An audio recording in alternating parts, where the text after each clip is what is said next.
While the bombs continue to fall in Syria, diplomatic efforts to end that country's civil war are accelerating tonight. Syria's embattled leader took a rare trip to Moscow, while America's top diplomat is scheduled to meet with his Russian counterpart on Friday. Correspondent Kevin Corke has the latest from the White House. It was a long-awaited meeting between longtime allies as Syrian President Bashar al-Assad and Russian President Vladimir Putin greeted each other Tuesday in Moscow, Assad's first trip outside of his war-torn country since 2011. I thank you for standing up for Syria's unity and its independence. For Putin, the meeting comes at a crucial moment in the war in Syria, armed with the Syrian government's approval to launch airstrikes against both ISIS and rebel forces. The Russian leader's aggressive campaign burnishes Moscow's growing role in the region. Following your request, we made a decision and provided effective assistance to the Syrian people in fighting international terrorism, which had started a real war against Syria.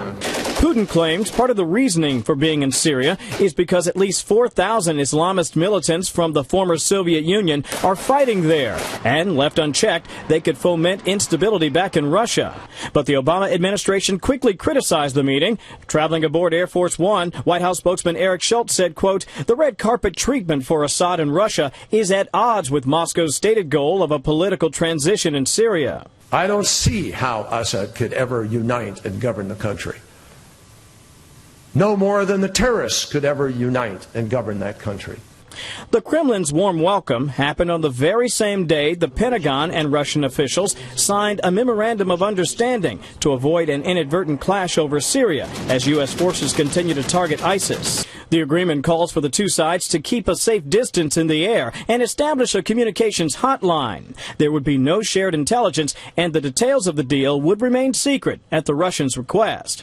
Meanwhile, on Capitol Hill, with the Syrians and even the Iraqis now soliciting help from the Kremlin to fight ISIS, doubts about Russia's true intentions in the region abound. In the back of Putin's head, as he sees opportunities, if he also has the opportunity to poke the United States in the eye, he will never miss that opportunity. Thank God there will not be a mid-air collision between a U.S. and Russian airplane, and we will really be able to observe carefully the killing of these young men that we trained and equipped and sent in.